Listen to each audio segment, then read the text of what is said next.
Bueno, buenas noches. En la clase de hoy vamos a ver la inflación y la crisis en nuestra clase número 15. Entonces, iniciamos. Primero vamos a hablar sobre la inflación.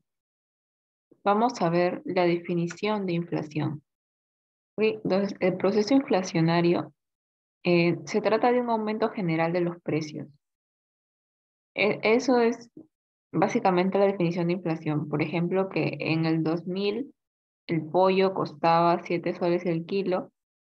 Y por ejemplo, en el 2020 el pollo cuesta eh, 15 soles el kilo. Entonces vemos que hay un cambio en los precios, ¿no? Hay, ya sea que aumente o que se disminuya. Puede ser que, como les decía, que pase del 2000 al 2020,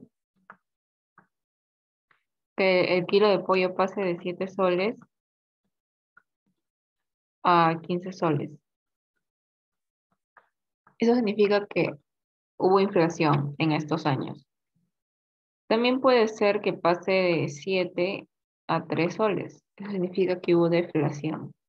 Vamos a ver un poco más sobre esos términos conforme vayamos avanzando en la clase, pero básicamente eso es la inflación, el que aumenten el nivel general de los precios. Por ejemplo, aquí les doy del pollo, ¿no? Un kilo de pollo. En realidad, todo, o sea, todo. Si en este momento un celular te costaba, qué sé yo, 10 soles, ahora te cuesta 100 soles. Pero sí, todo en general aumentó su precio.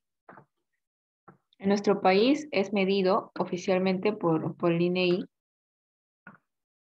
el Instituto Nacional de Estadística e Informática, y se usa para hallar cuál ha sido la inflación de un momento a otro, el IPC, el índice de precios al consumidor que lo hemos visto, no recuerdo si la semana pasada o hace alguna semana. El IPC es el que nos muestra la variación en el precio de la canasta de consumo, ¿se acuerdan? Y con eso es que llevamos la inflación. Ahora vamos a estudiar un poquito más a fondo qué es la inflación. Pero eso es lo que siempre debemos recordar. Es un aumento general, sustancial, sostenido del nivel general de los precios en una economía. ¿Ok? Una variación de los precios en el conjunto de bienes y servicios que consume habitualmente un grupo representativo de familias. Si se acuerdan, la canasta básica, ¿no? Esto es lo que en líneas generales debemos saber para hablar sobre inflación. Tenemos clases de inflación, ¿ok? No toda la inflación es la misma, por así decirlo. Tenemos más que nada niveles, por así decirlo, clases o niveles, porque podemos iniciar con una inflación moderada. La inflación no es mala en sí, es necesaria siempre que esté entre 1 y 3%, 1 y 2%. Hasta 5% más o menos aceptable. Nuestra inflación estaba en 2% hasta antes de todo las elecciones. No, estaban un poquito menos de 2, creo. No se había llegado el nivel óptimo que quiere el BCR era 2%. Estaba un poquito menos de 2, si no me equivoco. Entonces, se quería que aumente un poquito. El incremento en el nivel general de los precios, si es que de un año a otro es de 0 a 10%, es una inflación, hablamos de una inflación moderada. ¿Ok? Hablamos de una inflación galopante si es que es de 10% a 1000% anual. ¿Ok? Aquí sí, preocúpense, aquí sí lloremos si es que llegamos a esto. Aquí es como que tu dinero, o sea, no imagínense, aquí algo que te costaba, o sea, el valor del dinero técnicamente desaparece. Si necesitabas antes un sol para comprar 5 panes, ahora vas a necesitar algo de 1000 soles para comprar 5 panes. O sea, el dinero simplemente se va a devaluar, o sea, nuestra moneda al caño. Eso es lo que pasa cuando hay una inflación galopante. Los precios suben y los sueldos, eso es como que una representación de la inflación. Los sueldos no varían. Los sueldos siguen siendo igual. Por ejemplo, si alguien ganaba 1000 soles, con la inflación va a seguir ganando 1000 soles, pero la inflación hace que los precios de lo que esas personas necesitan aumenten. si antes podían consumir cosas acá y con esto les bastaba, con la inflación los precios se van acá. Entonces ahora les falta, necesitan que esto aumente para poder cubrir sus necesidades, pero lamentablemente los sueldos es muy difícil que aumente. Entonces, tenemos nuestras clases de inflación, inflación moderada de 0 a 10 anual y la inflación galopante de 10 a 1000% anual. Tenemos en tercer lugar a la hiperinflación. Esta trata de un incremento en el nivel general de los precios más de 1000% anual. O sea, de un año a otro. O sea, esto es lo trágico, lo sorprendente es que de este año al siguiente año nuestra moneda, los precios aumenten en 1000%. O sea, eso es súper loco. No, no me imagino que eso llegue a pasar, pero ha pasado en nuestro país. Yo creo que ninguno de nosotros estaba o existía en el momento en el que Alan García gobernó por primera vez, pero en 1989 la inflación en el Perú fue de 2775%. O sea, no sé, horrible, o sea, nuestra economía en ese momento, nuestra moneda estaba pero súper devaluada. Entonces, cuando estamos en una hiperinflación, el dinero pierde sus funciones principales. Ya es, o sea, deja de servir como medio de pago y como reserva de valor. Ahora la gente quiere deshacerse de su dinero. Algo que sucedía en esta época era que si es que, por ejemplo, en un día te pagaban, tú tenías que ir corriendo y comprar lo que sea. Comprar, creo que compraban cigarrillos o no sé, algo así como que, porque el dinero para el día siguiente iba a valer menos. En cambio, si lo conservabas en cosas, a lo mejor te podía valer un poco más. La gente no quería tener dinero, no quería tener billetes o monedas, sino al toque lo cambiaban a dólares o a cosas. Entonces, no es como ahora que ahorramos nuestros 20 soles, 200 soles, todo lo que ahorramos y lo ahorramos como que en el billete, no, no es que nos vamos y nos compramos algo. Entonces, en ese momento, el dinero deja de servir como medio de pago y como reserva de valor. Las personas quieren deshacerse del dinero. ¿Ok? Entonces, como les decía, esto es algo que sí pasa, o sea, ha pasado en nuestro país. Venezuela iba camino a esto, pero creo que se ha quedado acá, si no me equivoco. Pero bueno, nuestro país sí lo vivió en este año. Llegamos a este nivel de inflación, de hiperinflación. ¿Ok? Ahora seguimos. ¿Cuáles son las causas de la inflación? ¿Cómo es que llegamos a esto? ¿Cómo es que de algo moderado, de algo normal, llegamos a una hiperinflación? ¿O cómo es que la inflación empieza a aumentar? En primer lugar, tenemos el aumento de demanda. Esto se da cuando aumenta el dinero, el circulante, y la producción continúa en un ritmo normal. O sea, al tener más dinero los consumidores, aumenta la demanda. No sé, ¿se acuerdan, verdad? Si es que aumenta el ingreso, eso era aumenta la demanda, directamente proporcional, ¿se acuerdan? Aumenta la demanda de bienes y servicios, ¿no? Y causa un incremento de los precios por exceso de demanda. Si es que existe mucha demanda, los precios van a aumentar, ¿no es cierto? Acuérdense también la relación entre precios y demanda. Si la demanda aumenta, el precio también aumenta. El precio aumenta porque la oferta no ha aumentado. ¿Ok? Aquí dice que la producción continúa al ritmo normal. Entonces hay cierta escasez. La escasez hace que los precios suban porque la gente se va a pelear más por esta producción que no ha aumentado. Lo que pasa aquí es que el organismo que controla la cantidad monetaria o la cantidad de dinero que hay que circula es el BCR, el Banco Central.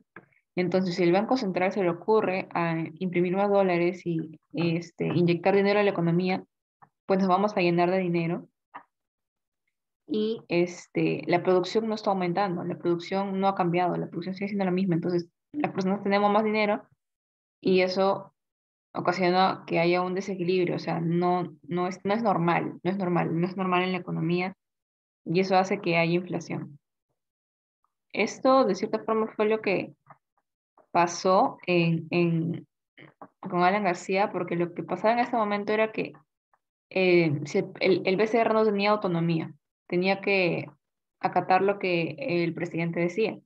Entonces, para financiarse, Alan García, por ejemplo, yo supongo que en algún momento han escuchado, ¿por qué no imprimimos más dinero? ¿Por qué no imprimimos más billete? Y ya. Y así eliminamos la pobreza, así damos dinero a todos y todos somos felices. En algún momento tal vez lo han pensado, en algún momento yo también lo pensé, ¿por qué no? ¿Por qué no imprimimos simplemente y lo repartimos y ya y eliminamos toda la pobreza? Pues lo único que, eso fue lo que intentó hacer Alan García.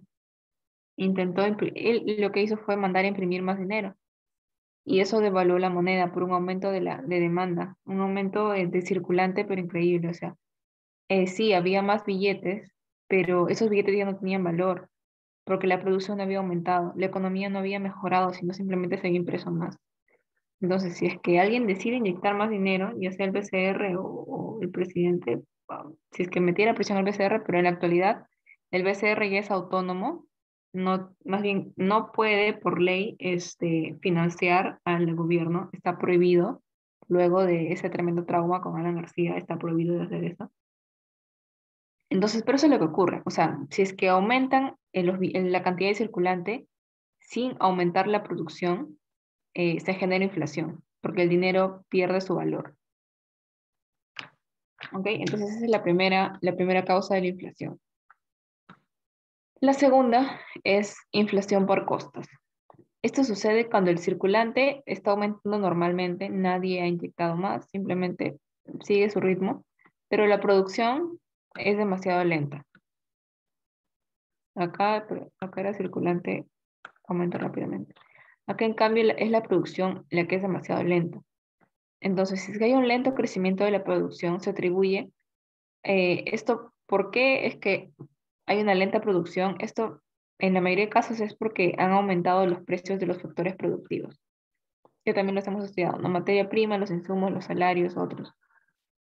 Puede ser que los insumos que se traen del extranjero se hicieron caros, la materia prima aumentó su precio, entonces el empresario que busca maximizar sus ganancias no quiere perder, no quiere perder con este incremento de costos. Entonces, él busca aumentar los precios de venta del público. Y así es como aumentan los precios, no es más. Porque en este caso, porque el empresario no quiere perder. Eso también puede llegar a que haya una inflación. Porque están aumentando los precios. Y acuérdense de esto de acá. O sea, la inflación, la definición es que los precios aumentan, el nivel general de los precios aumenta. Entonces estamos en este caso, los precios aumentan, pero los sueldos no. Entonces esto es el costo de la inflación. Ok, entonces hemos visto que sea por aumento de demanda, puede ser también por costos, porque los empresarios no quieren perder, entonces aumentan su precio de lo que venden del bien o el servicio que ofrecen, y los perjudicados son los consumidores, porque tienen que pagar más, ¿no? Pero esto se debe a que sus costos han aumentado también, entonces deben cubrirlo. En tercer lugar, tenemos la inflación por expectativas. Esto es lo que está afectando ahora en su mayor parte. ¿Por qué es que tenemos inflación en este momento? Es por expectativas. Eso se da cuando los agentes económicos piensan que los precios de los bienes y servicios van a subir. Entonces se comienza a demandar más con la consecuencia del incremento de precios. Las expectativas son muy poderosas, muy poderosas, y lo estamos viendo. Con toda la incertidumbre que hay genera desconfianza.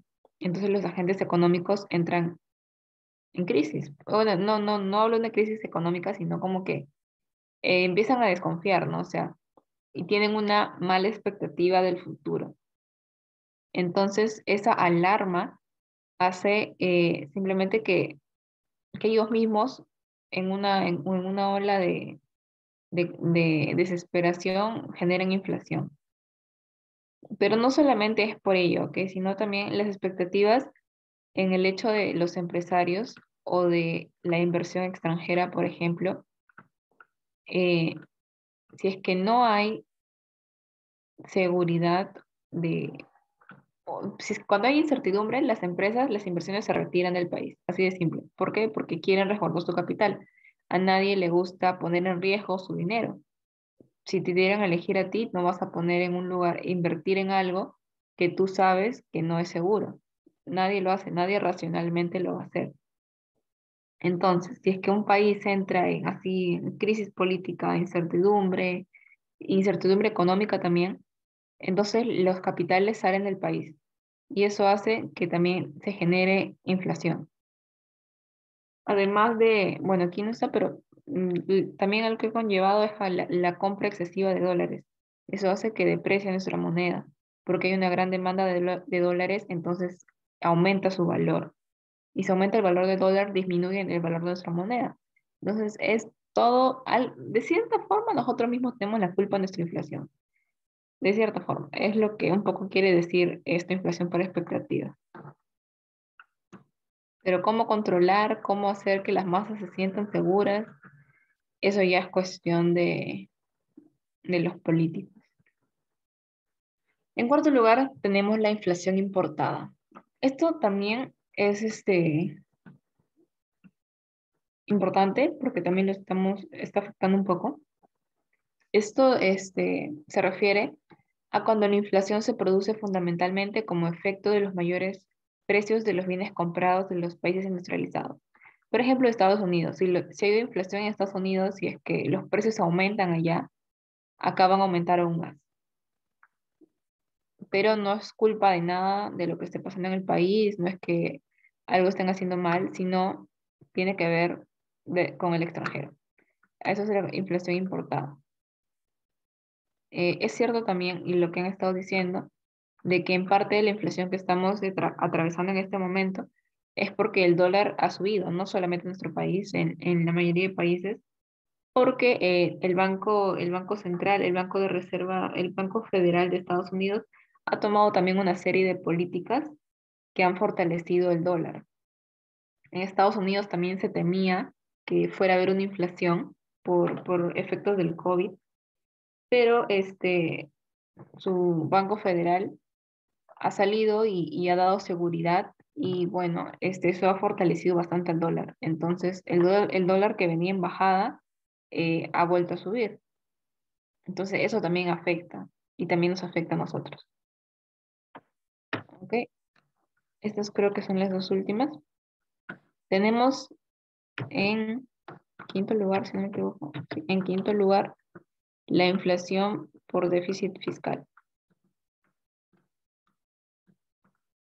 Ujú, este de acá. Esto refiere, déficit fiscal es eh, lo que gana versus lo que gasta, menos. Si los egresos, o sea, lo que gasta de un gobierno superan a sus ingresos, o sea, egresos mayores que ingresos, el gobierno debe buscar una forma de cubrir ese déficit o esa deuda. Una medida puede ser la emisión de dinero, la maquinita de dinero que saldría de circulación sin un correspondiente aumento de la producción. Bueno, esto es lo que le decía de Alan García. Eh, o sea, antes podían hacer eso de decirle al BCR que imprima más dinero y con ese dinero pagaban su deuda. Pero si es que aumenta la emisión de dinero sin que aumente la producción, pues simplemente inflación, inflación segura. Entonces, el Estado tiene que buscar una manera de pagar su déficit sin recurrir a esto de la maquinita, que en este momento no es posible por ley, o sea, no es posible. Pero antes sí. Entonces, eso, o sea, cuando los egresos son mayores que los ingresos, o sea, gasta más de lo que tiene, simplemente eso le genera deuda. Y uno tiene que aprender a pagar su deuda, porque si no, también el Fondo Monetario Internacional nos pone la cruz y no nos presta a nadie. Por eso el Perú está teniendo un buen registro de pago de deuda, desde Fujimori, desde que se normalizó un poco la economía, sí, el Perú ha sido responsable en pagar sus deudas, entonces no tenemos ese problema. Por eso es que el año pasado la ministra Alba pudo conseguir un préstamo a largo plazo y con una baja tasa, porque teníamos ese historial, ¿no? Y había confianza en nuestro país. No es que en este momento haya desaparecido, pero por la incertidumbre actual, sí, tal vez la tasa a la que nos prestemos sea mayor. Número 6. Inflación estructural. Este se origina por problemas de desabastecimiento en algún rubro de oferta. ¿Ok? Desabastecimiento en algún rubro de oferta. Por ejemplo, el caso más común es cuando la migración del campo a la ciudad, en nuestro país ha habido y sigue existiendo mucho la migración de campo a la ciudad, ¿no? El problema se da cuando en la ciudad ya no tiene capacidad para absorber esta mano de obra que viene del campo. Entonces se convierten en desempleados o subempleados o empleados informales, ¿no? Y esto origina escasez de productos agrícolas en la economía. Entonces, eh, no tienen, o sea, aquí se desabastece el rubro de productos agrícolas. Si es que esto llega a un extremo, pues simplemente el Perú se va a ver obligado a importar productos agrícolas porque eh, los campesinos no pueden abastecer, ya no van a quedar lo suficientes para abastecer a todas las ciudades que hay en nuestro país. Y eso generaría inflación. Ahora, ya hemos visto cómo es que se origina, hemos visto 6 formas en las que se puede eh, originar la inflación. Puede ser que se venga una sola, puede ser que sean dos juntas, 3 juntas, quién sabe, todas juntas. Eso no es que una excluya a la otra, pueden combinarse y formar que la inflación aumente. Como les explicaba, en estos momentos la mayor parte de nuestra inflación es por expectativas y un poco de inflación importada. Y ligeramente aumento de demanda, porque tampoco es que se haya entrado en una crisis total. Bueno, ahora vamos a hablar de las consecuencias de la inflación y de la desconfianza. En primer lugar, como les decía, la inflación genera desconfianza, genera miedo, genera mucho miedo en el inversionista, porque no sabe, o sea, la moneda es muy inestable si es que es la inflación, o sea, ya ok, ahorita estamos en una inflación moderada, pero si es que esto sigue, podemos llegar a una inflación galopante, ¿no? Ese es el miedo de llegar a una inflación galopante que simplemente tu dinero o lo que tú invertiste, pues simplemente desaparezca.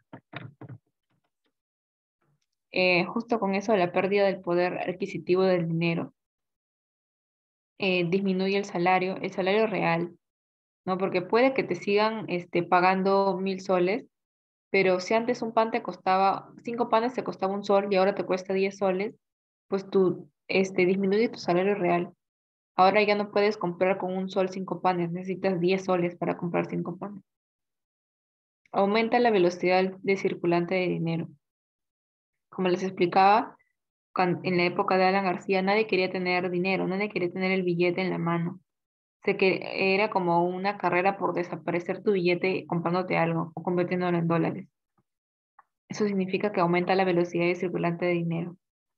Y como les decía, o convertirlo en dólares, cuando hay inflación, existe una dolarización de la economía.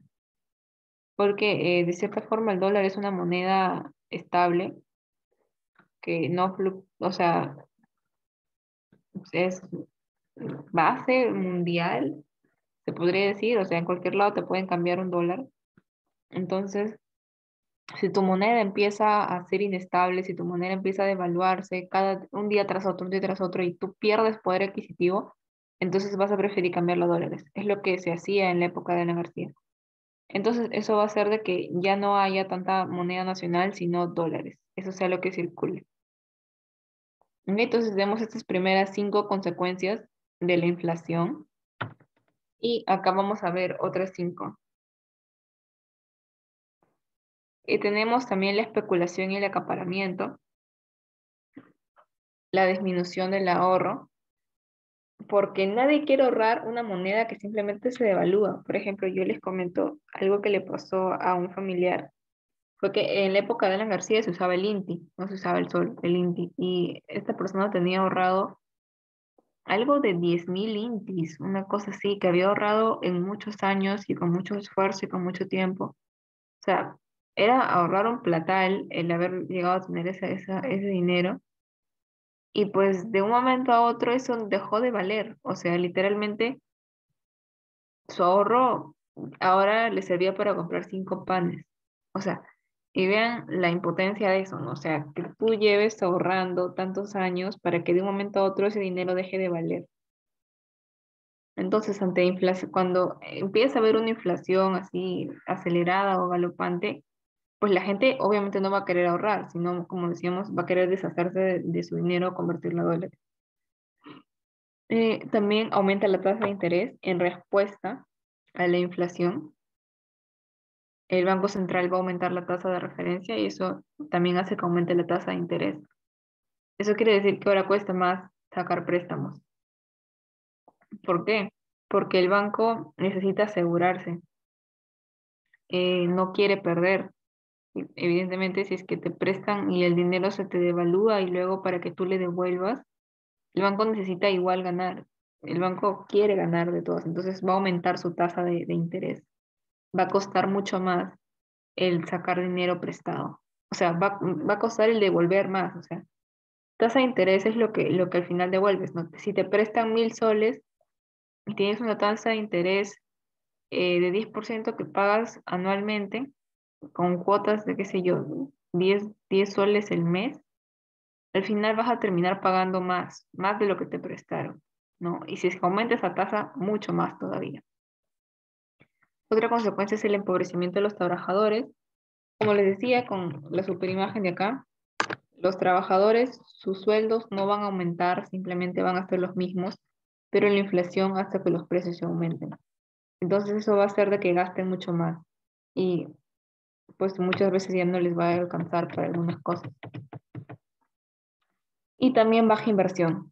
Bueno, eso ya lo expliqué. Nadie quiere invertir en un país donde no es seguro y además en el que el dinero que inviertas simplemente de un momento a otro pueda no valer nada. Entonces, la inflación en sí no es mala. Si es que hablamos de una inflación moderada, baja, es buena, es normal, es natural. Pero si empezamos ya a hablar de un 6%, 5%, o ya de una inflación galopante, pues ahí sí, todo lo malo de la inflación empieza a pasar, todo esto. Todas estas consecuencias empiezan a pasar y son reales y se han vivido en nuestro país, por ejemplo. Y no solo en nuestro país, también en otros, ¿no? Pero en Venezuela lo está pasando ahorita, no al nivel que lo vivimos en Alan García, pero sí a un gran nivel de inflación, ¿no? La gente tiene que, a un gran nivel y se ve obligada a salir, ¿no? de su lugar de origen. Vamos a ver también a conversar un poco sobre la curva de Phillips, que fue estudiada, creada por Arthur Phillips en 1958. Este es un instrumento importante para la macroeconomía, porque es la macroeconomía la que se encarga de ver sobre la inflación. Es uno de los temas favoritos de los macroeconomistas, hablar de la inflación, del BCR, porque el BCR es el que se encarga de controlar la inflación. La estabilidad macroeconómica, la estabilidad monetaria, ese es su propósito, su fin del BCR. Entonces, esta es una herramienta muy importante que utilizan para poder controlar la inflación. Este es un gráfico, es una curva, esta curva es la que muestra la relación inversa que existe entre el desempleo y la inflación. En este lado tenemos la inflación, en este lado tenemos el desempleo. Por ejemplo, a este nivel de inflación tenemos este nivel de desempleo. Si queremos reducir la inflación, inevitablemente el desempleo va a aumentar. A veces dicen que los economistas son muy fríos al hablar de esto, porque ven el desempleo como una simple variable más. Es lamentable, pero de cierta forma sí es cierto, porque es una de las formas más que nos enseñan para poder controlar la inflación es con esta curva, la curva de Phillips, que tiene estas variables, inflación y desempleo. Entonces, se juega con el desempleo. El desempleo de cierta forma sí aumenta cuando es que tú intentas bajar la inflación de un momento a otro. Entonces, aunque la curva lleve el nombre de Phillips, el reconocimiento de su trabajo empírico sobre el desempleo, los salarios nominales en el Reino Unido, no fue él, sino Irving Fisher, el primero en estudiar la relación entre la inflación y el desempleo.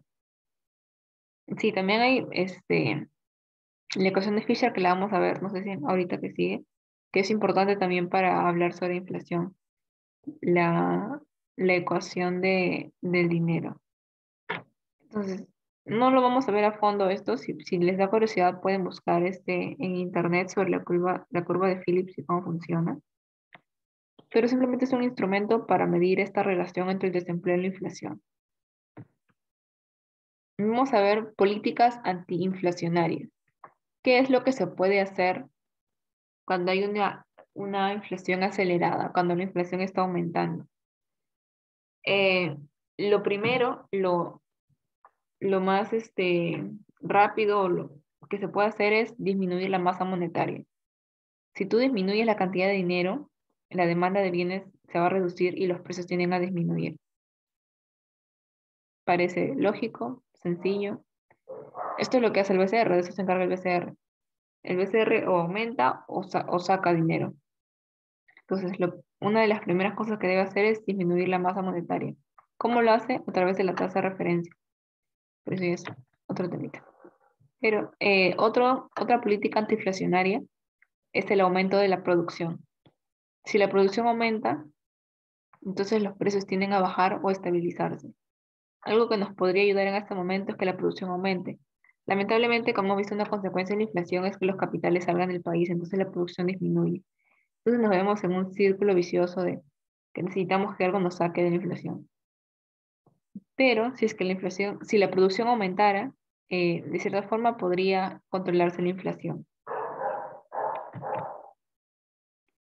Otra política antiinflacionaria es eliminar el déficit fiscal.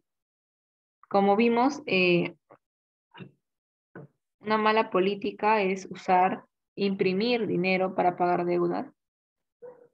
Entonces, lo que se debe hacer es reducir gastos, reducir deudas y aumentar ingresos, eliminar el déficit, eliminar la deuda y mucho menos intentar pagarla con dinero impreso. También tenemos esto es lo que necesitamos en este momento, lo que más necesita nuestro país, cambiar las expectativas de los agentes económicos. Se debe buscar que los agentes tengan confianza y acepten las políticas antiinflacionarias que aplique el gobierno.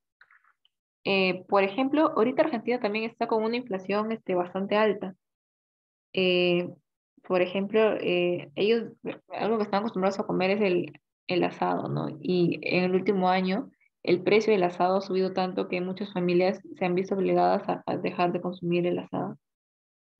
E incluso algo que intentó hacer el gobierno argentino y que fue muy interesante y que la verdad no le he seguido a ver cómo acabó, cómo terminó afectando esa medida, fue que en Argentina se exportaba mucho esa carne, se exporta mucho la carne, ¿no? Entonces, el precio en el exterior estaba caro, le compraban a un precio alto. Eso hacía que las personas, los argentinos, tuvieran que comprarle a ese mismo precio, a los productores de carne, a un precio alto, aun cuando había inflación, ¿no? Entonces, eh, lo que hizo el gobierno fue prohibir que se exportara carne por 30 días. Hace unos meses fue eso. Y pues los exportadores de carne en modo enojados, o sea, no les dejaban exportar simplemente porque querían que el precio de la carne bajara.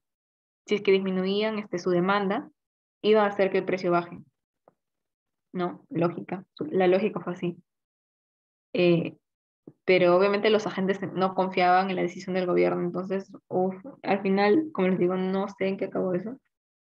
Pero tal vez averigüe y las próximas semanas les digo en qué acabó, pero súper interesante y es algo que está pasando en este momento, o sea, como les digo, hace unos meses pasó. Entonces, el cambiar las expectativas es importante, el cómo manejarlas es difícil. Es difícil porque, por ejemplo, en este momento gran parte de la población del país no tiene confianza en las decisiones que pueda tomar el Ejecutivo o, bueno, el Ejecutivo y en realidad todos los que están ahorita dirigiendo nuestro país. Entonces, eso hace que las expectativas sean malas, o sea, haya miedo, ¿no? Pero si es que lograran nuestros políticos, nuestros dirigentes económicos, hacer que estas expectativas cambien, pues la inflación bajaría. Otros términos que tenemos que saber antes de terminar nuestra clase de inflación es deflación. ¿Qué cosa es la deflación? Es el proceso por el cual la oferta de bienes y servicios aumenta sin un correspondiente aumento en el circulante, situación en la cual el nivel general de los precios disminuye. ¿Qué cosa es la deflación? Nivel general de los precios disminuye. Es lo contrario a inflación. Inflación, el nivel general de los precios aumenta. Deflación, el nivel general de los precios disminuye. ¿Ok? En segundo lugar tenemos reflación. Se conoce así a aquella inflación de pequeña magnitud provocada por el gobierno al expandir la demanda agregada, con el fin de elevar los niveles de producción. Y en tercer lugar tenemos a la estanflación.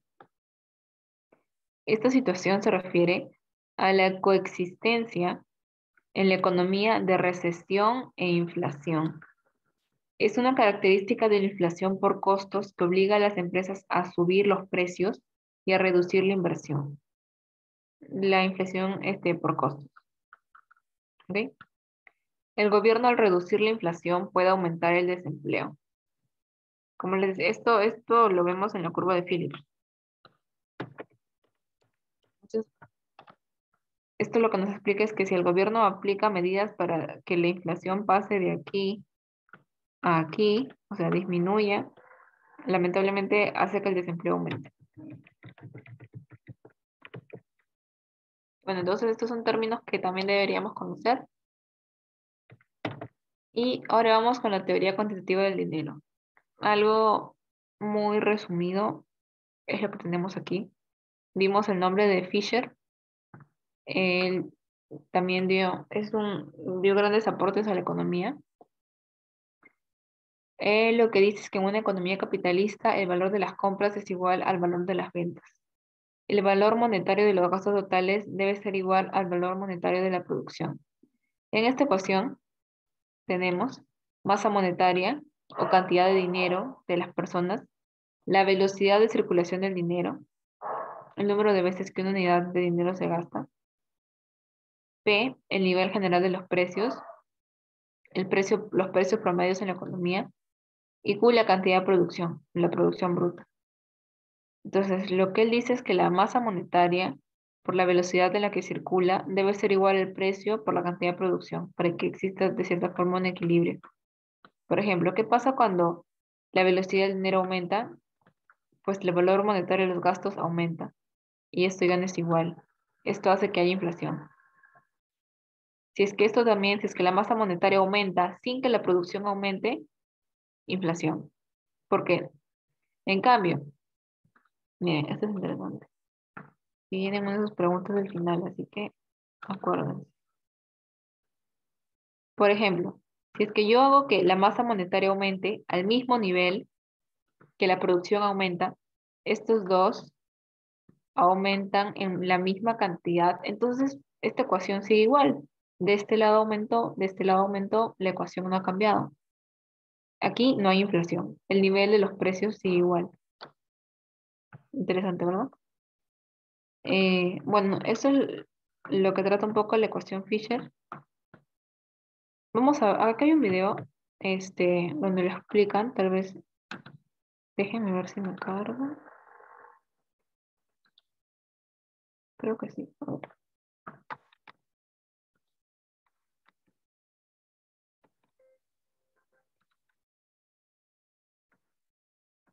A ver, déjenme poner el video.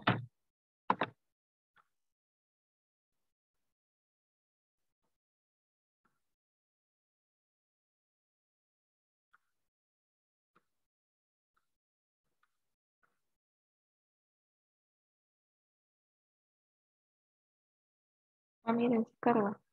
En este vídeo vamos a hablar de la teoría cuantitativa del dinero. La teoría cuantitativa del dinero es una teoría que viene pues, prácticamente de comienzos del siglo XVI y que hasta...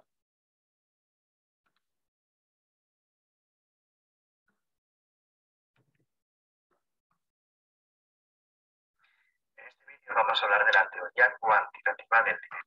La velocidad a la que cambia de manos el dinero va a ser igual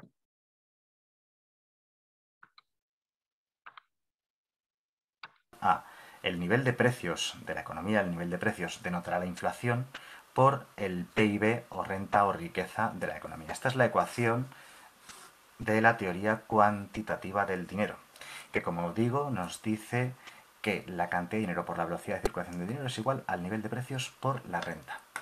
Supuestamente esta teoría dice que la velocidad es un valor dado, exógeno, fijo, concreto, por eso le pongo una barrita encima. Y que también el nivel de renta o producción está predeterminado, ¿vale?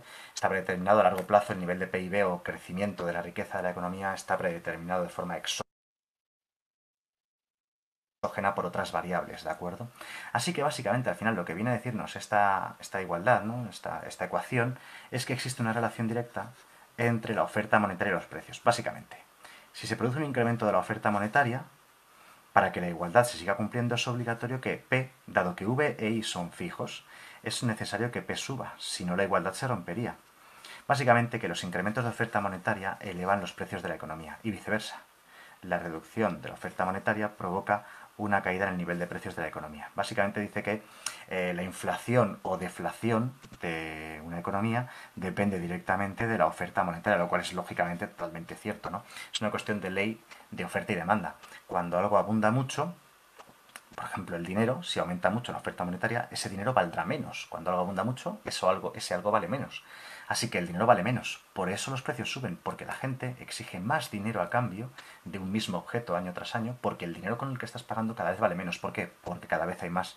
Y todos los años en el mundo en el que vivimos se imprime cada vez más y más dinero, por razones macroeconómicas que ahora no vienen al caso, ¿de acuerdo?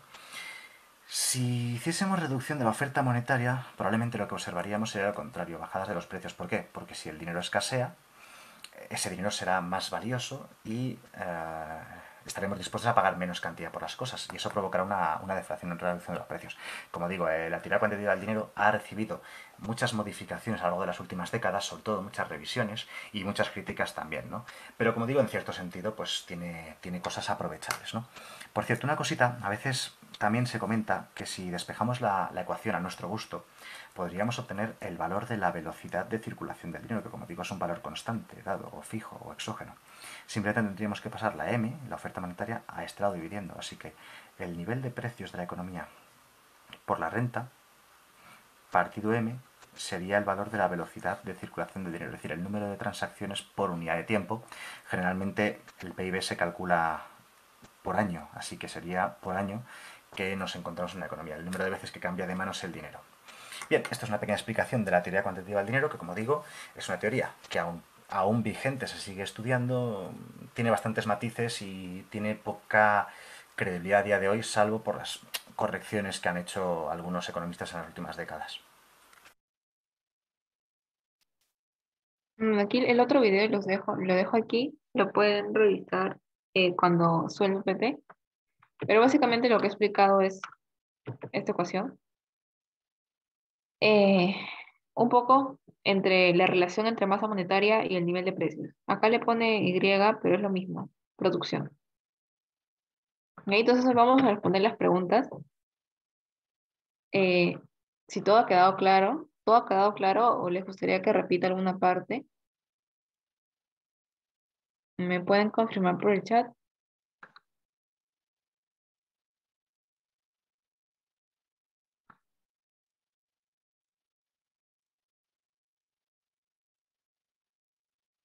Me dicen que todo claro, ok. Ok, casi todo.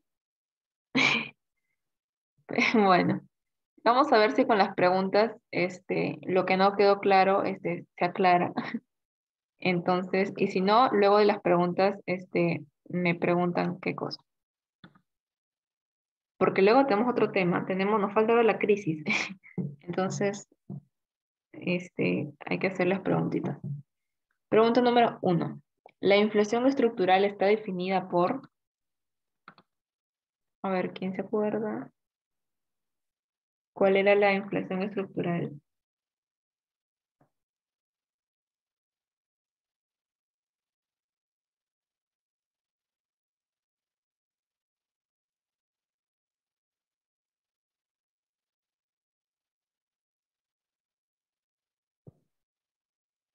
Mm, a ver, lo voy a repetir, ¿ok? A ver, por ahí veo un A. Es correcto, Gerson, es A. Pero lo voy a poner para que todos puedan. Acá está. Inflación estructural. Se origina por problemas de desabastecimiento en algún rubro de la oferta. Y en este caso nos dan este ejemplo en el que hay migración del campo a la ciudad, pero lamentablemente las personas que migran no encuentran trabajo en la ciudad. Entonces, eso ocasiona inflación estructural. Por eso es que es la A. La migración de la población rural a la ciudad es la que no ofrece empleo. ¿Ok?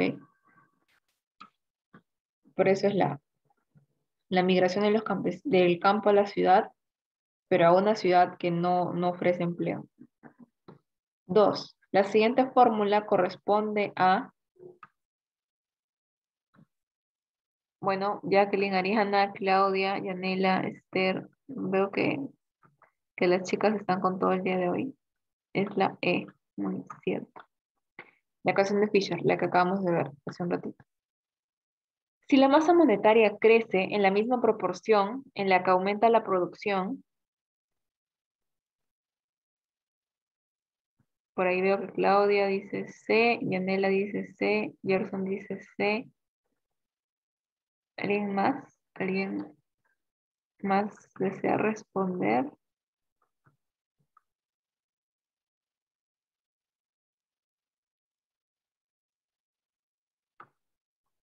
Ajá, ok, sí es la C. Vamos a verlo aquí.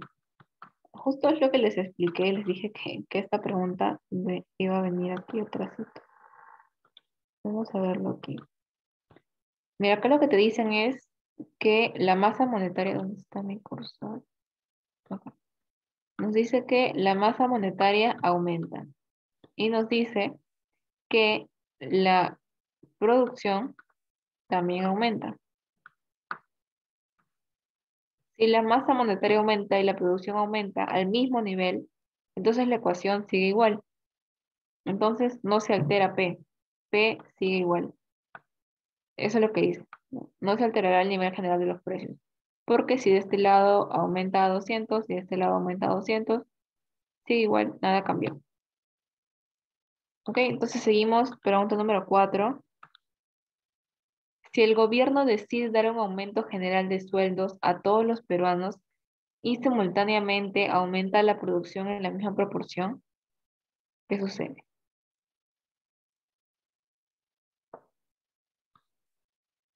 Por ahí dice la C, la C, la C. Juan, Jacqueline, Ariana. ¿Alguien más? Ingrid también dice la C. Jocelyn dice la C. Sí, está bien chicos, es la C. Es la misma explicación de acá arriba, literalmente la misma. Acá luego aumentaría la masa monetaria igual, de otra forma, pero aumentaría esto y aumentaría esto. Ok, seguimos. Pregunta número 5. Según la ecuación de Fisher, el aumento de la velocidad de circulación manteniendo constantes otros elementos provoca.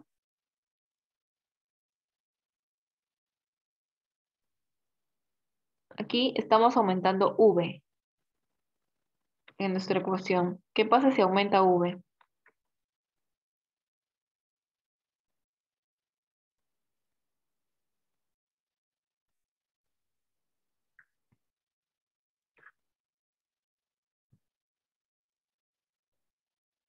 ¿Nadie? Claudia dice sí. Gerson también dice sí. ¿Alguien más? Volvemos a nuestra ecuación de acá. ¿Ok? Déjenme borrar.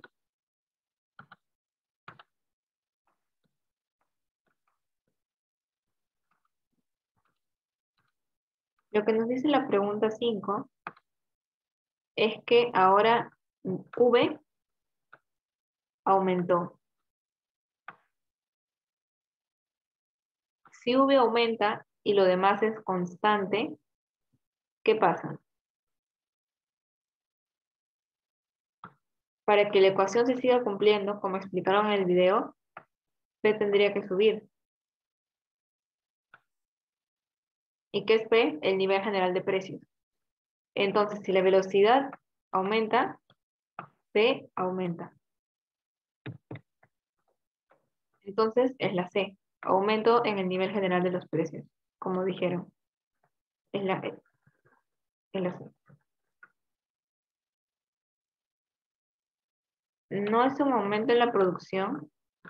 Podría, o sea, debería haber un aumento, pero eso no es algo que se da inmediatamente. No, por ejemplo, ahora hay un aumento en la velocidad, pero porque aumente la velocidad no es que la producción aumenta, pero lo que sí aumenta automáticamente es el nivel general de los precios, que es la inflación. No, se aumenta la inflación. 6. Espero que quede claro. O sea, algo que deberíamos hacer para solucionar esta inflación es aumentar la producción. Es una política antiinflacionaria, sí, pero según la ecuación que estamos viendo, según la ecuación de Fisher, lo que va a ocurrir primero es esto, que P aumente. Que P aumente para que la ecuación siga igual. ¿Ok? P es precios. Si es que la velocidad del dinero aumenta, el nivel de los precios también aumenta para que esta igualdad continúe. ¿Ok? La política antiinflacionaria para hacer que P baje sería hacer que la producción aumente. Esa sería la política antiinflacionaria. Pero lo que ocurre según la ecuación de Fisher es que la inflación en ese momento aumenta. ¿Ok? Por eso es la C. 6. No es un efecto de la inflación. A ver, veo por aquí dicen C.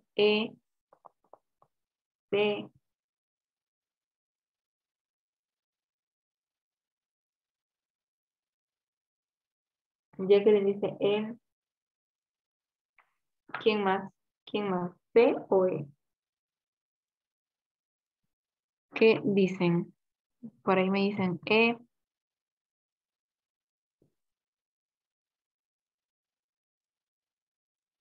Es correcto, es la E. Esto no es un efecto de la inflación, más bien disminuyen las remuneraciones reales. Cuando hay inflación, aumenta el costo de vida, sí. Hay un deterioro en las remuneraciones en el hecho de que ahora no les alcanza. Hay una devaluación y una dolarización. Por nada del mundo va a aumentar su remuneración real, más bien disminuye. La remuneración real es el dinero en bienes. Como les explicaba, si antes con un sol compraba 5 panes, ahora para comprar esos 5 panes necesitas 20 soles. Eso significa que hay un deterioro de la remuneración real. No, no hay un aumento, sino más bien un deterioro. Ok, pregunta número 7. Se produce un aumento en el valor general de los precios cuando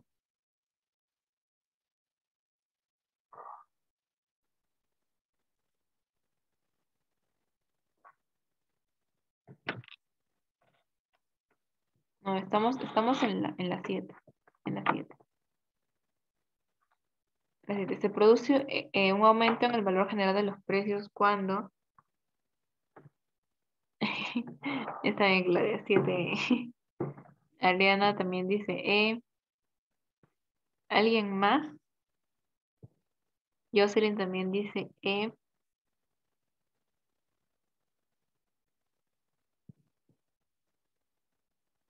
Por ahí también me dicen E. Si es correcto es la E, pero me preocupa que no todos están respondiendo. Si es que están aquí, chicos, por favor respondan, porque si no, pienso que no me han entendido y que solamente muy pocos son los que han entendido. O no sé, tal vez es que no estén prestando atención. Es la E, ¿sí? Cuando para que haya un aumento general de los precios, una de las causas puede ser que disminuya la producción, puede ser que aumente la velocidad de circulación o también puede ser que aumente la masa monetaria. Todas esas pueden ser causas de inflación. ¿Ok? 8. Según la ecuación de Fisher, el aumento de la masa monetaria, manteniendo constante sus otros elementos, provoca.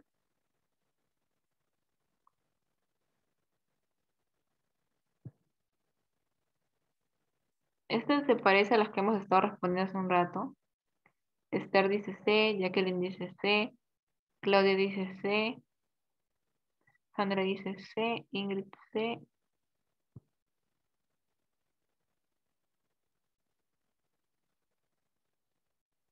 Jocelyn C. Sí, es correcto, es la C.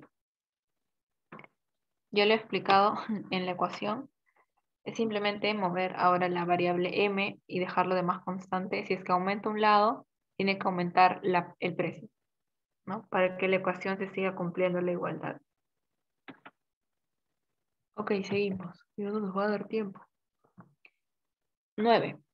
Se produce cuando se presenta una inflación con recesión. Esto lo vimos al final cuando les dije términos que también tenemos que saber.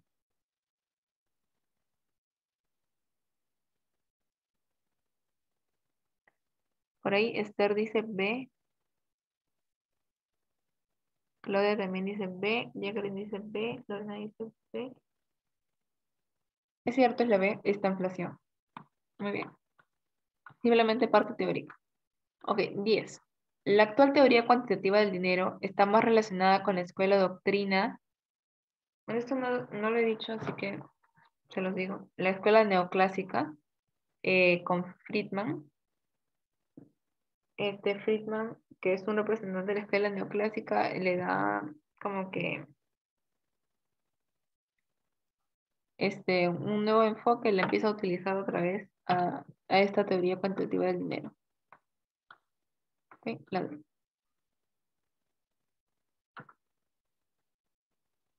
escuela keynesiana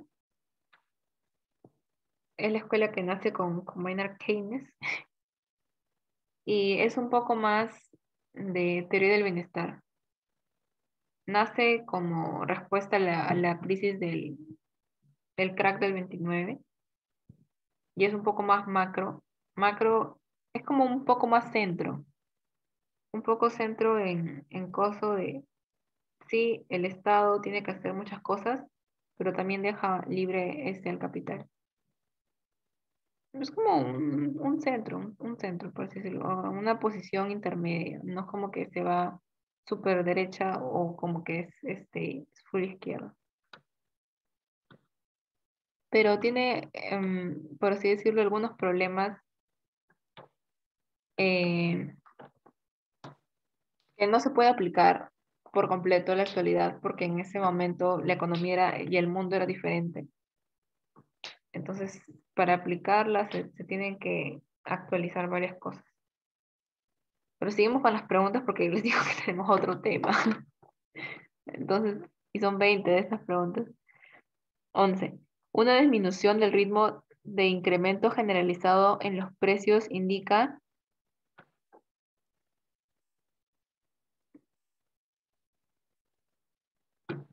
deflación, deflación. No, la clase, creo que sí. Uy, sí, madre mía. Ya, deflación. Es muy cierto, deflación, que es lo contrario a inflación. Acuérdense. 12. Un aumento de la masa monetaria permaneciendo constante los otros componentes de la ecuación del cambio produce. Bueno, esto ya lo han visto, ya hemos visto la ecuación. La 13, ok, la 13. La medición oficial de la inflación se realiza tomando como referencia.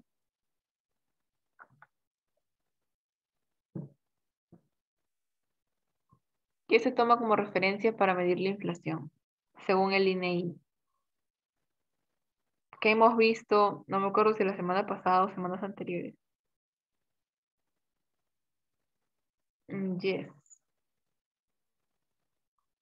El IPC. Me acuerdo en diciembre. IPC. El índice de precios al consumidor. ¿Ok? Este de acá es otro, el IPM. Este mide los precios de los mayoristas, por ejemplo. A quienes les interese pueden revisar este índice, ¿no? Pero el que le interesa como que al grueso de la población, que somos consumidores, es el IPC. Por eso es que la inflación se mide con este. A ver, 15. Se produce cuando el PBI de un año es menor que el PBI del año anterior. O sea que la inflación, bueno, la producción ha disminuido.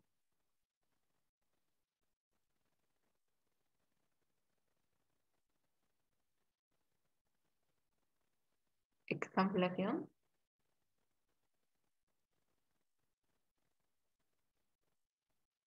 Bueno, yo diría recesión, la verdad, porque si el PBI disminuye significa que hay de cierta forma una recesión.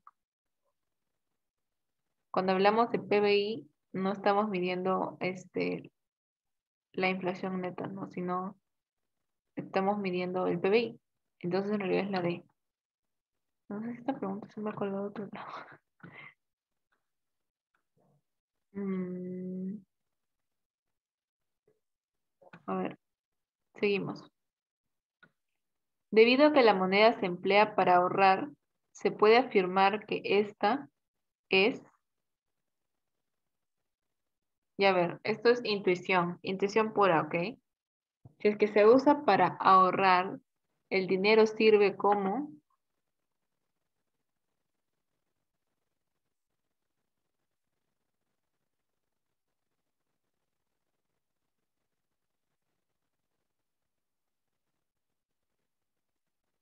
por ahí dicen D, sí está bien, es la D.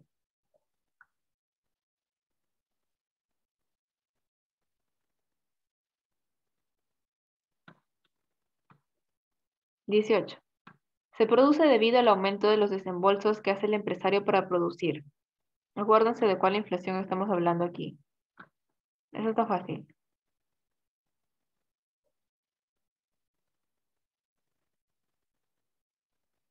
Cuando aumenta algo, o sea, acuérdense cuál inflación es. ¿Qué cosa es un desembolso?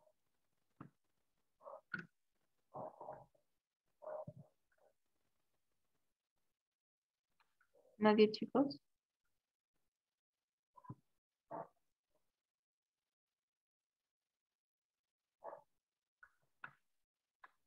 Es la C, inflación por costos. ¿Por qué? Porque ahora los costos aumentan, entonces el empresario tiene que gastar más, entonces el empresario sube el precio, entonces hay inflación. ¿Ok? Repasen los tipos de inflación que van a estar en el PPT. Está ahí lo que he explicado, entonces. eh, Solo repásenlo, ¿no? Repásenlo y traten de grabarlo, de grabárselo.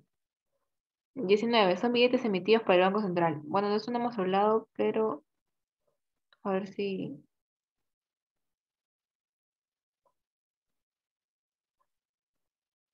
es la papel moneda. ¿Ok? Papel moneda. Y 20. Cuando el Banco Central de Reserva aumenta la oferta monetaria, lo que se conoce como,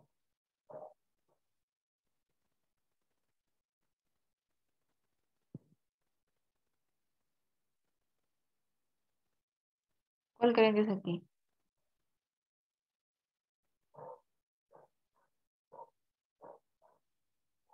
Juan dice D con duda. ¿Alguien más? ¿Alguien más? Así duden, así duden, pónganlo. Claudia dice muy segura la D. Es cierto, es la D, ¿ok? Emisión monetaria. Cuando el Banco Central de Reserva aumenta la oferta, hay una emisión monetaria. Con el fin de financiar el déficit fiscal, esto, inflación segura. ¿Ok? Esto es lo que pasó con Alan García. Inflación. Ok, entonces seguimos con nuestro siguiente tema. Como les decía, segundo tema de hoy, crisis. La crisis. Para la crisis vamos a ver primero y entender los ciclos económicos. ¿Qué cosa es un ciclo económico? La economía es ciclos. Nada, o sea, todo se repite en la economía. ¿Qué son los ciclos económicos? Son las fluctuaciones de la actividad económica global, que se caracterizan por la expansión o por la contracción simultánea de la producción en la mayoría de los sectores.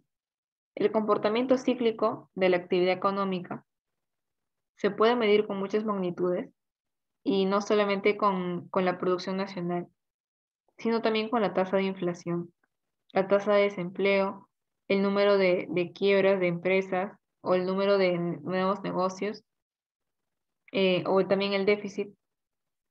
Entonces, los ciclos económicos no son idénticos. Sí, se repite inflación, expansión, recesión, auge, todo eso se repite, pero no en la misma magnitud. Nunca son idénticos. Eh, y tampoco idénticos en su duración. Puede ser que en un ciclo la expansión dure 20 años y la recesión 5, y en otro la recesión dure 30 y la expansión 10.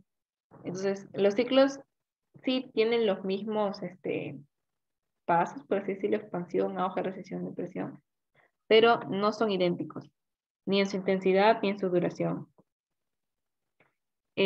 Podemos descomponerlos en movimientos que constituyen una sucesión de fases ascendentes y descendentes, como podemos ver acá en la imagen.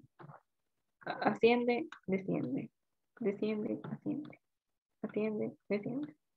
El punto máximo es el auge, el punto más bajo es la depresión. ¿Ok? Y mientras va subiendo es la expansión y mientras va bajando es recesión. Y mientras sube de una depresión, hablamos de una recuperación. ¿Ok? Esto es lo que pasa en todas las economías del mundo, casi por así decirlo. Seguimos, vamos a ver las fases de los ciclos económicos. Primero, el punto de la depresión, que es el, como hemos visto, el más bajo. Es el punto más bajo, aquí está, el punto más bajo del ciclo económico. Y se caracteriza por un alto nivel de desempleo. Alto nivel de desempleo y una baja demanda de los consumidores en relación con la capacidad productiva de bienes de consumo. Una baja demanda. Los precios bajan o permanecen estables y los beneficios empresariales descienden. Las ganancias al suelo. Incluso muchas empresas incurren en pérdidas, o sea, quiebras. En las últimas décadas se ha dado el fenómeno de inflación con el estancamiento, esta inflación. En este momento de presión a veces hay estanflación, que es un término que ya hemos visto. Segunda fase del ciclo es la expansión. Es la fase ascendente del ciclo económico. Aquí vamos para arriba. Se produce una renovación del capital que tiene efectos multiplicadores sobre la actividad económica, lo que genera una fase de crecimiento económico y por tanto una superación de la crisis.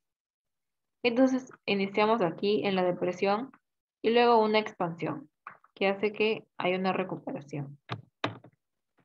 Mientras lo que es que se renueva el capital. En tercer lugar tenemos auge. Es el punto más alto. ¿Okay? Aquí estamos acá, en lo top. Aquí, arriba. Determina el momento en el que el bien por la existencia de rigideces o bien por haber alcanzado el pleno empleo, la fase anterior se interrumpe el crecimiento de la economía. De aquí, de bajada otra vez. porque es el punto más alto, entonces no va a haber otro más alto. Aquí es lo más alto que se llega y luego se baja. ¿Ok? Entonces, en este punto alto se alcanza el pleno empleo. Quiere decir que no hay desempleo. ¿Ok? Entonces vamos, la última fase es la recesión. Esta es, luego de que hemos llegado al auge, vamos para abajo. Eso es la recesión. Esto de acá. Es la fase descendente del ciclo económico.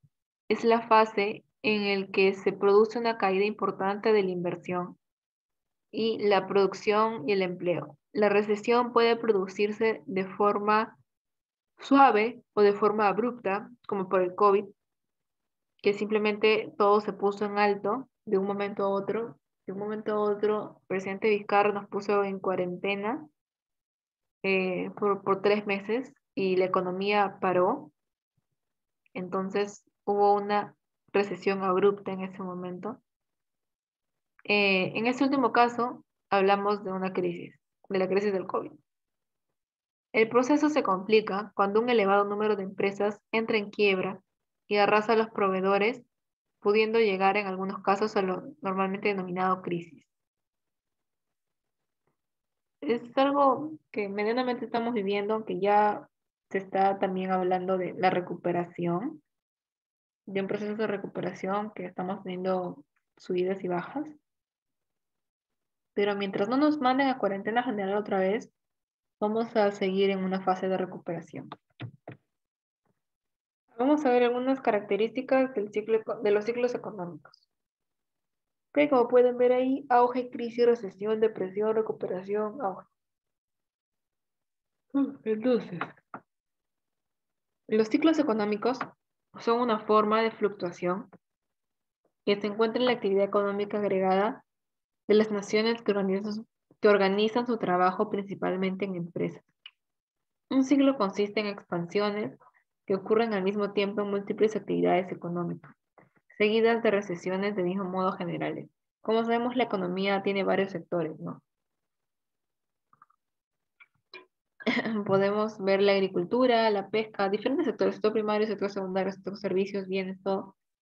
Entonces, pero los ciclos hacen de que todos los sectores vayan para un mismo lado en ese momento.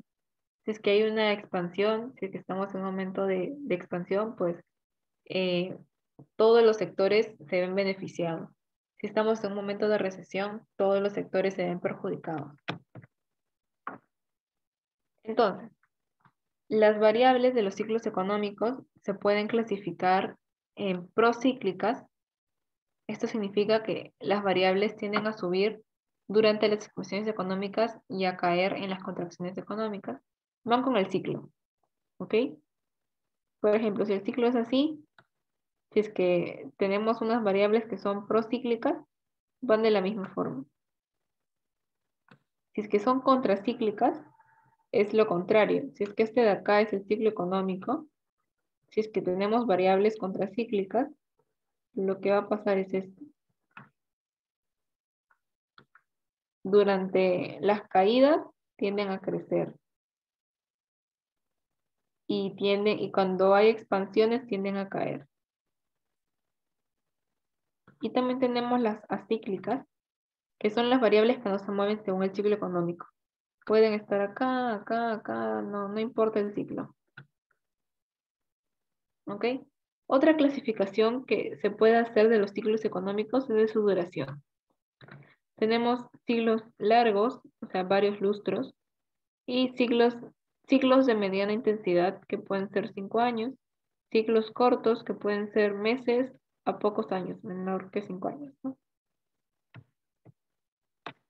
Acá les tengo una información, eh, un poquito de lo que pasó en nuestro país cuando nos independizamos, 1830 prox. De 1830 a 1970 se habla en el libro de Thorby Bertram de tres ciclos económicos. Y son ciclos económicos que van con las exportaciones. Es lo que ellos plantean. Por ejemplo, En el primer ciclo, que va de 1800 a 1000, de 1830 a 1823, inicia con la guerra, con la era del guano y concluye con la guerra del Pacífico. En este ciclo de 50 años tenemos 30 años hasta acá donde se da la guerra del Pacífico, en el que estamos de subida. Estamos en expansión. Y tenemos 20 años de recesión, en los que luego viene la recuperación de la guerra del Pacífico, en este periodo que va del 83 a 1930, inicia con la reconstrucción de la posguerra y hay un incremento de las exportaciones, de las agroexportaciones en realidad. En el colegio deben haber hablado de la República Oligárquica, en donde se exporta el azúcar, se exporta el algodón, se exporta la lana, todo eso es acá, en estos 30 años. Luego, este ciclo termina con el crack del 29, aquí. Aquí entramos en un periodo de recesión por 20 años, igual. Y esto inicia otra vez la subida con la recuperación de la Gran Depresión y va hasta 1965, donde hay un rápido crecimiento impulsado por las exportaciones también, que llega a su fin con el colapso de un auge de los precios mundiales de materias primas. Aquí lo que se exportaba, los minerales. Aquí es donde se empieza a exportar cobre, plata, oro en nuestro país. Se empieza a explotar más eso. Acá explotamos guano, acá explotamos la agroexportación, lana, eso, petróleo también, y acá minerales. Y ya hemos también pasado el cuarto siglo de expansión, porque luego aquí entramos en crisis de 1970, 1980, la hiperinflación. Y luego el cuarto ciclo de expansión fue desde Fujimori hasta 2016, 2018, en donde ya la economía estaba entrando en un proceso de estancamiento, lo cual se vio aún más afectado por el COVID. O sea, el COVID es lo que ya rompe con el cuarto ciclo de nuestro país, de la historia republicana.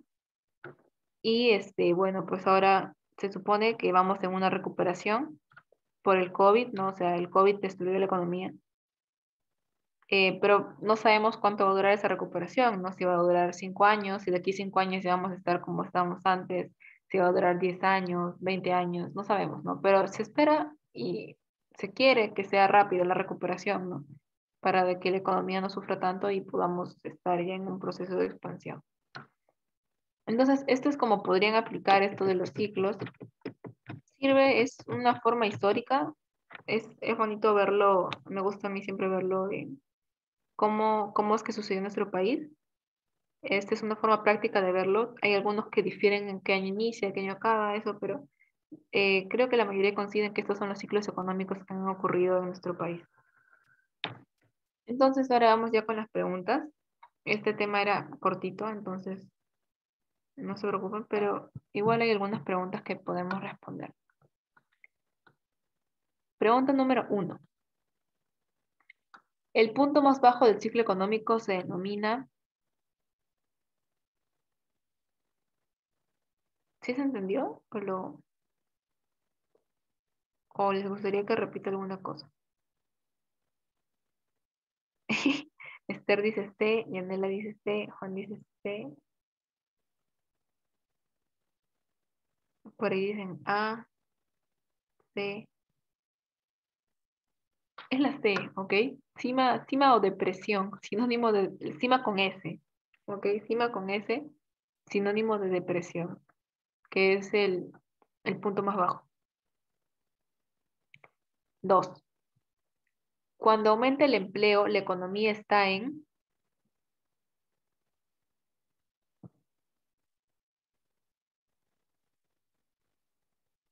Por ahí dicen A,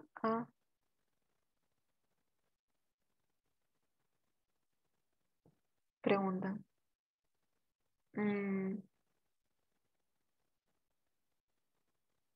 Es en expansión. Cuando llegamos al auge es cuando ya se supone que se llega a un pleno empleo y de ahí ya va de bajada, ¿no?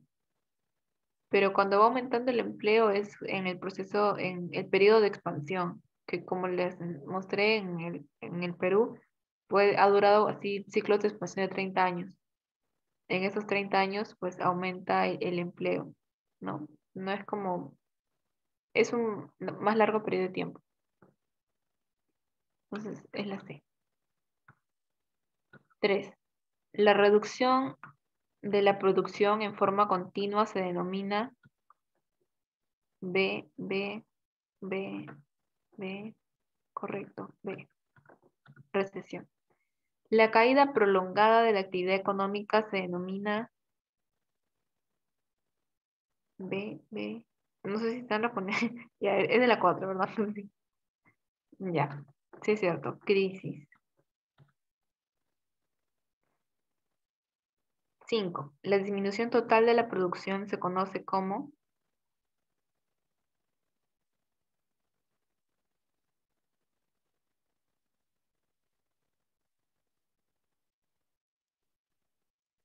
ujú, C, depresión, que es el punto más bajo.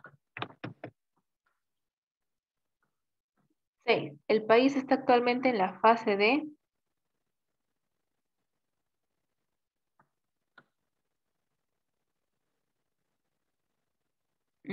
E, con sus altas y sus bajas, pero ahí vamos. Incluso se espera de que el Perú tenga la mayor recuperación, o se estimaba de que el Perú iba a tener la mejor recuperación de Latinoamérica respecto al COVID. A ver, 13. Es una causa de la crisis.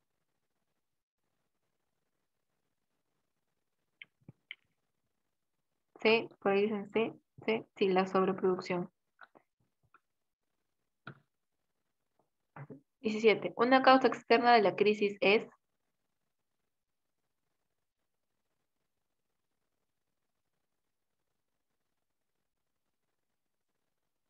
Yanela dice E, Juan dice E, Ale dice E, Esther dice E, Lorena David, ya bueno, sí, es la E.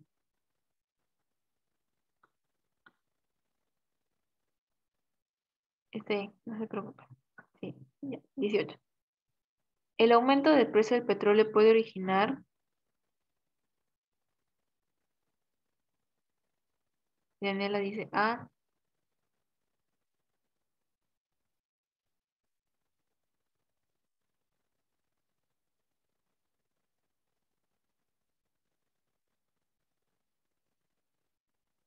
Sandra dice A, Jacqueline, Gerson. Ya me voy grabando sus nombres. Solo tuvieron que pasar 15 semanas. Sí, es la A, una recesión. ¿Por qué? Una explicación interesante. Una persona promedio gasta, pónganle 50 soles en llenar su tanque de gasolina para toda la semana.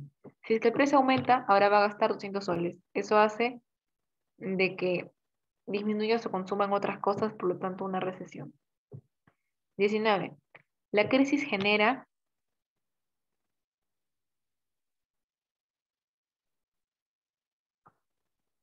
exacto. Esperemos, esperemos y roguemos por no llegar a esto. 20. La crisis afecta al,